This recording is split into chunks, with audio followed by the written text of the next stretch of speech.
നമ്മുടെ അപ്പാനിക്കെതിരെ മുട്ടൻ പണി കൊടുക്കാനുള്ള തയ്യാറെടുപ്പിൽ തന്നെയാണ് രേണു കുറച്ചു നേരം മുൻപാണ് നമ്മുടെ ആദിലയുടെയും നൂറയുടെയും അടുത്ത് ചില കാര്യങ്ങളൊക്കെ തന്നെയും തുറന്ന് സംസാരിച്ചത്.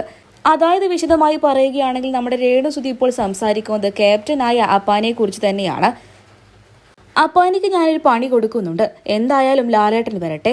ഭരണാധികാരികളും ക്യാപ്റ്റനും വന്ന് അതിനിടയിൽ കിച്ചൺ ക്യാപ്റ്റനായ എന്നെ വില വെക്കാതെ കിച്ചണിൽ പല തീരുമാനങ്ങളും അപ്പാനി എടുക്കുന്നു. അങ്ങനെയാണെങ്കിൽ കിച്ചൺ ക്യാപ്റ്റനായി ഞാൻ എന്തിനാ വെറുതെ നിൽക്കുന്നേ? എനിക്ക് അവിടെ ഒരു വോയിസുമില്ല, ഞാൻ പറയുന്നത് ആരും കേൾക്കുന്നുമില്ല. പിന്നെ എന്തിനാണ് ഞാൻ വെറുതെ ഒരു ക്യാപ്റ്റനായി കിച്ചൺ ടീമിൽ നിൽക്കുന്നത്? എന്തായാലും ലാലേട്ടൻ വരട്ടെ. ലാലേട്ടൻ വരുന്ന സമയത്ത് ഇതൊക്കെ തന്നെ ഞാൻ എന്തായാലും ലാലേട്ടനോട് പറഞ്ഞു കൊടുക്കും. ഒരു ക്യാപ്റ്റനായാൽ ഇങ്ങനെയല്ല വേണ്ടത്. ഇങ്ങനെ ഒരു ക്യാപ്റ്റനെ ഞാൻ എൻ്റെ ജീവിതത്തിൽ കണ്ടിട്ടില്ല. അത്രയ്ക്കും മോശം ക്യാപ്റ്റൻസി തന്നെയാണ് എന്നാണ് നമ്മുടെ അപ്പാനി ശരത്തിന്റെ ക്യാപ്റ്റൻസിയെ കുറിച്ച് രേണുസുതി പറയുന്നത്. ഇതേ അഭിപ്രായം തന്നെ ബിഗ് ബോസ് വീട്ടിലെ പലർക്കുമുണ്ട്. അതായത് ഒരു ക്യാപ്റ്റൻ എന്നുള്ള നിലയ്ക്ക് ബിഗ് ബോസ് വീടിനകത്ത് പരമാവധി പ്രശ്നങ്ങളൊന്നും ഉണ്ടാക്കാതെ ഇരിക്കാനാണ് ശ്രമിക്കേണ്ടത്. എന്നാൽ അപ്പാനി ശരത്ത് അതിലേക്കൊന്നും ശ്രദ്ധ കൊടുക്കുന്നില്ല. വെറുതെ പ്രശ്നങ്ങൾ ഉണ്ടാക്കാൻ വേണ്ടിയിട്ട് അനുവിന്റെ പിന്നാലെ നടക്കുന്ന അപ്പാനിയൊക്കെ തന്നെ നമ്മൾ ലൈവിലായിട്ടും എപ്പിസോഡിലായിട്ടും കണ്ടിട്ടുണ്ട്.